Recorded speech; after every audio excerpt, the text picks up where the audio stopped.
Dear reader, I'm Tony and this is Book Text. For you today, I have some perfect books to read in the spring, at least books that make me feel like reading in the spring. And ironically, it is snowing outside, so it doesn't feel like spring to me, even though it totally is. And snow in spring is quite normal, at least early spring, sometimes late spring where I live. So I have 4 books for you, 4 book recommendations. But first, our word of the day is the word macaroni. And you've probably heard the word macaroni in Yankee Doodle. So in the song Yankee Doodle, who is a fop, if you're familiar with fops, a man who is very worried and concerned about how he looks. A fop sticks a feather in his hat and calls it macaroni. Macaroni was a word used it was a slang in the 18th century, used by primarily young people to describe something that was really fashionable, as if it came from the continent and places like Italy. So macaroni means quite fashionable. Is there something in your life that is macaroni? Leave a comment. All right, my 4 books for spring reading are, first, The Entomological Tales of Augustus T. Percival, Petronella Saves Nearly Everyone, quite the title. It's by Dene. Dene is another one of my coworkers. I have the best colleagues. But she wrote this book several years ago, 2009-ish, and that is actually when I started to work with her in some of our writing conferences. And this book is about, it's set in 1903, and it is about Petronella, who is a 16-year-old. She's having a birthday party in London. Lots of fancy people are coming, lots of macaroni things are happening. And her Uncle Augustus T. Percival has an embarrassing problem in which he has to eat bugs. And so he is at her fashionable birthday party eating bugs. She's really distressed about it. And then some of her party guests go missing. And her uncle is actively eating the evidence. And so she has to track down these bugs, and she goes on a wild adventure with her friends Jane and James to find her missing party guests. This is a funny book. It's written very well. I enjoy the time period. I enjoyed the unusual elements. I mean, a little bit of maybe magical realism involved, but such a funny book. It involves a lot of springtime things like flowers, bugs, nature, and that's why I feel like it's a good spring read. Next is a poetry collection. Actually, I only have one of her books right now, and I would recommend many of her others. This is Mary Oliver, and the book that I have here is called Evidence, and you can see that she writes a lot about nature. I really like the other collection called 1,000 Mornings, also about some very springtime subjects. So Mary Oliver has very simple poems.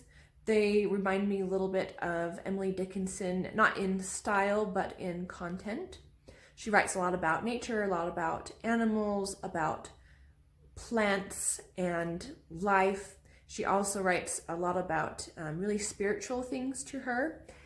And so just a number of poem titles in here that I think are very springy. Then Bluebird Sang. It Was Early. Oh, I love It Was Early. The first line is quite springy to me. It was early, which has always been my hour to begin looking at the world. We kind of wake up from our hibernation after winter.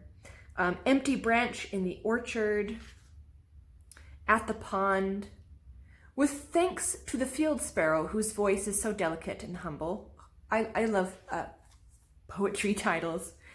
So this is Mary Oliver. Highly recommend her poems for spring.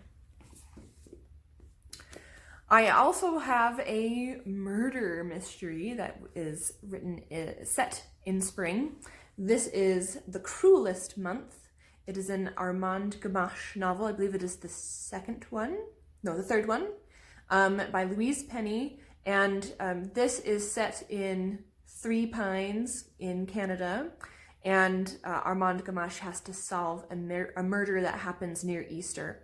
So there's some really nuanced connections. All of the Armand Gamache novels are really nuanced, but I like the connections in this one to Easter and to spring and the renewal of life and resurrection, which seems to contradict with death and murder. So delightful, delightful maybe not be the right word for it, but a very deep, interesting murder mystery to read in the spring, The Cruelest Month, which, by the way, is a reference to April. And my last recommendation is Mary Stewart's Thornyhold. I love this cover. I found it in a used bookstore. It's very springy, very nature set. This is the story of Jilly, who inherits a house from a relative who kind of in life was a bit of a fairy godmother to Jilly. She lived in this, sprawling garden. She had an old-timey home, and the locals kind of considered her a witch. She grew a lot of herbs. And when Jilly moves into this house, it seems like the old lady is still casting spells on Jilly's life. Some really kind of fun things happen. Flowers grow. It's very happy and positive kind of spring story. If there was ever a spring witch, she lived at Thornyhold. So those are my 4 recommendations. I do have a couple of honorable mentions, books I don't have physical copies of because I listened to them on audiobook. One would be the Lady Hardcastle mystery series by T.E. Kinsey. These are cozy mysteries. They're kind of quick reads. They are set in pre-World War I England about an aristocrat and her lady's maid, who happens to also be a martial artist, who move into a country home, and the setting is just very springy, and they're solving crimes that happen around them. So the Lady Hardcastle mysteries I recommend.